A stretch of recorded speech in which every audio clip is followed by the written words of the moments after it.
आता राशीनुसार जर बघितलं तर आज आपण मेष राशीविषयी माहिती घेणार आहोत की मेष राशीच्या माणसांनी नेमका कोणता व्यवसाय किंवा जॉब करावा, आपण नेमकं कोणतं करिअर निवडावं, जॉब करावा की व्यवसाय करावा, हे पत्रिकेवरनं कसं समजतं बरं?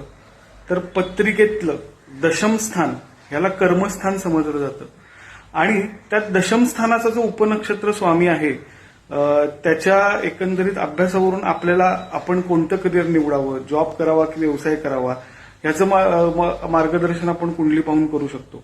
जर दशम स्थानाच्या उपनक्षत्र स्वामीकडे 6, 2 आणि 11 या कुंडलीतल्या घरांचं कार्य असेल तर त्या व्यक्तींनी जॉब करावा आणि जर दशम स्थानाच्या उपनक्षत्र स्वामीकडे 7, 10, 2 आणि 11 या स्थानांचं जर कार्यक्षत्व असेल तर अशा व्यक्तींनी शक्यतो व्यवसाय करावा. आता राशीनुसार जर बघितलं तर आज आपण मेष राशीविषयी माहिती घेणार आहोत की मेष राशीच्या माणसांनी नेमका कोणता व्यवसाय किंवा जॉब करावा. मेष ही मंगळाची रास आहे, तर मंगळ हा रिप्रेझेंट कशाला करतो?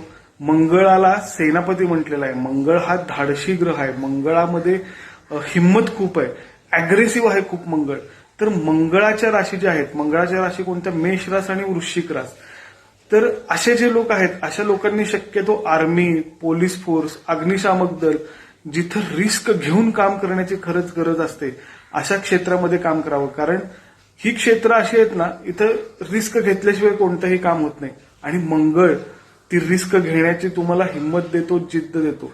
सो ज्या ठिकाणी पोलिसाचं क्षेत्र असेल, आर्मीचं क्षेत्र असेल, अग्निशामक दल असेल किंवा अनेक अशी क्षेत्र आहेत जिथं रिस्क घेऊन काम केलं तरच ती पूर्ण होतात, अशा ठिकाणी मंगळाच्या राशीच्या लोकांनी म्हणजे मेष आणि वृश्चिक राशीच्या लोकांनी काम करावं.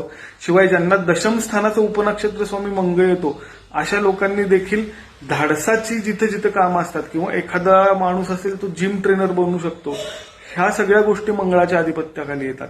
त्यामुळं मंगळाच्या आधिपत्याखाली येणाऱ्या राशी आणि त्यांचा दशम स्थानाचं उपनक्षत्र स्वामी मंगळ आहे अशा लोकांनी रिस्क जिथं जिथं आहे अशा क्षेत्रामध्ये करिअर नक्की करावं.